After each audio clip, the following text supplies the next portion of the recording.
薯条呢，英文叫做 French fries。对，不是哦，其实薯条不是法国人发明的。但为什么它的英文叫做 French fries 呢？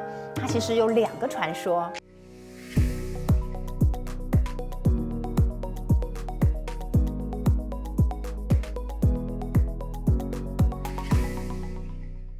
大家好，欢迎来到品味之境的 Border of Taste， 我是以放。今天就要带大家去探访一个中古世纪的小镇。这个美丽的小镇在12世纪曾经是世界上第一繁荣的大港，它孕育了非常多的美食，包含薯条、巧克力、啤酒，还有淡菜。现在就跟着以放的步伐，一起往布鲁日吧。布鲁日呢是位于比利时北边 Flanders 一个很重要的经济贸易港口。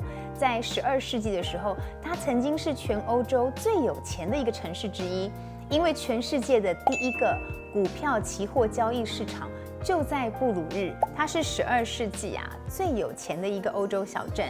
当时所有的贵族都会不约而同的来到了布鲁日，不管是以物易物，或者是这边来参加各式各样的期货交易的拍卖。那也因为如此，布鲁日的美食就在中欧慢慢的传开来。因为它不是一个很容易可以坐高铁到达的一个城市，所以确实有比较少的旅游团会带大家到布鲁日。不过它却是以放最喜欢的一个比利时的城市。它有一个外号叫做北方的威尼斯。它其实呢也都是被运河所包围的一个古镇。那我们看到现在看画面上看到的这个叫做布鲁日的 Grand Market， 它的大市集，每一年11月、12月这边就会全部放各式各样的圣诞树，像极了童话小镇，然后全部的灯打起来，非常的梦幻。那今天呢，就带大家一起来看看薯条。薯条呢，英文叫做 French fries。对，不是哦，其实薯条不是法国人发明的。但为什么它的英文叫做 French fries 呢？它其实有2个传说。第一个是拿破仑当年呢征战欧洲的时候，他最后在滑铁卢输了这个战场。于是呢，他在坐牢的时候，每一天呢，比利时人就喂他吃这个薯条，薯块跟薯球，他就吃得非常的怀念。等到他后来被释放出来，回到了法国之后，他就一直跟他的 chef 说，我要吃那个之前我在滑铁卢里面吃的东西。那因为没有名字，所以拿破仑本来就是一个比较崇法又比较自大的一个君王，他就说好吧，那我们就取名叫做 French fries 吧。第2个说法是说，当年第1次世界大战的时候英国跟加拿大的军去打仗的时候，看到比利时所有的阿兵哥都在吃薯条，但因为比利时人讲法文嘛，他们不知道那是他们自己的语言，于是他看到他说那就是法国人吃的。其实是因为他是比利时法语区的阿兵哥讲法文，他们就把这个东西宣称叫做 French fries。事实上薯条是比利时人发明的，而世界上现在几个比较大的薯条博物馆也全部都在比利时。我记得几年前比利时还曾经跟联合国敲钟说，我们要证明不能再叫 French fries 了，要叫 Belgian fries。可是因为现在已经太多商业化的连锁的汉堡店全部都叫 French fries， 所以这个改名实在是大费周章，所以比利时人也就只好认了。不过下次你去比利时的时候，你千万不能说我要来一份 French fries， 他们会狠狠的给你一眼，然后跟你说 No, fries is Belgian。 比利时人才发明薯条的。那为什么比利时人对他们的薯条这么的自豪？原因在于他们炸薯条要经过2次。他们炸薯条不用植物油，全部都是用天然的，不管是鸭油或者是鹅油或者是猪油，所以那个薯条的风味会非常的被浸泡在里面。他们刚开始呢会用大火把这个薯条外面的这个皮煎得脆的，然后第2次呢他会再用小火把里面的薯条给炸熟。所以呢，比利时的薯条为什么这么好吃？真的，我自己吃过这么多薯条，比利时薯条真的非常好吃。好吃到比利时人基本上的主食就是薯条。你不管去任何的餐厅，你不需要点薯条，你跟他说我要吃牛排，你旁边也是一碗薯条；你跟他说我要吃羊排，你旁边也是一碗薯条。所以比利时真的是小孩子的天堂，因为小孩子都非常喜欢吃薯条。然后如果你跟他说，我还要再回冲薯条，在比利时是不用钱的，就像是你再加一碗白饭一样。然后比利时人吃薯条也是不沾番茄酱的哦，在比利时人他们吃薯条是沾奶油酱，好，酸奶油或者是所谓的 butter。在比利时叫薯条，第一，你千万不能说你要叫 French fries；第二，千万不能跟他要番茄酱，否则他一下就知道，哇，你是观光客来的。那我们现在在画面上看到的就是布鲁日大广场非常有名的一个薯条店。那这个薯条是每天早上从7点开到晚上10点，你就知道了，他们基本上是把薯条当成是主食，早餐也吃，午餐也吃，下午茶也吃，甚至晚餐也吃薯条。所以在比利时基本上你是找不到麦当劳，你也找不到 Burger King 的，因为他们的薯条都比这些世界连锁的汉堡店好吃太多了。比利时另外一个特色叫做 mussel 蛋菜，所以在大广场的很多餐厅，你都会看到它有各式各样的蛋菜。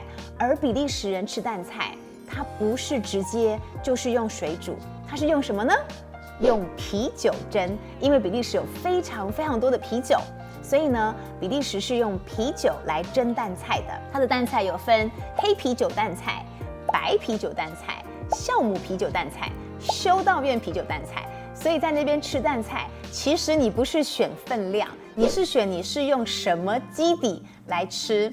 那比利时的另外一个非常有名的街边小食就叫做 waffle 松饼。松饼呢，基本上也是分成2种。在比利时的南部呢，就是烈日，叫做烈日松饼。烈日松饼吃起来比较厚实，然后呢会甜度稍微高一点，因为它里面有放珍珠糖，所以你看画面上面看到的这个一块一块长得圆圆的，这个用松饼机所压出来的，就叫做烈日松饼。它吃起来粘度比较高，也比较香。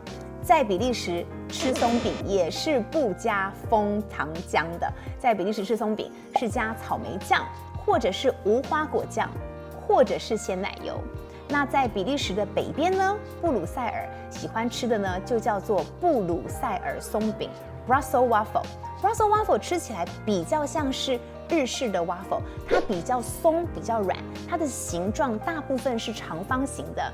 也因为呢，布鲁塞尔是比利时的首都，所以呢，有非常多的游客去尿尿小童附近，全部都是各式各样的松饼店。他们的松饼做得非常的 fancy， 上面有草莓的啦，有巧克力酱的啦，有各式各样的，甚至现在还有做 cannabis 的松饼，就是把大麻也加在松饼里面，非常的有趣。所以在比利时，如果你比较喜欢吃比较厚重的、比较有饱足感的，那你就是要选择的是烈日松饼。如果你喜欢吃的是风味比较多、颜色比较缤纷的话，那就会建议你选择布鲁塞尔松饼。我们现在在画面上看到的这个 House of Waffle， 就是在布鲁日一个最有名的松饼店。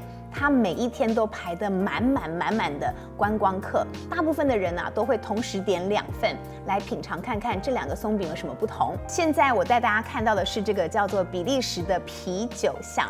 大家都以为啤酒是德国的天堂没错，其实世界上产出最多啤酒的国家就是比利时。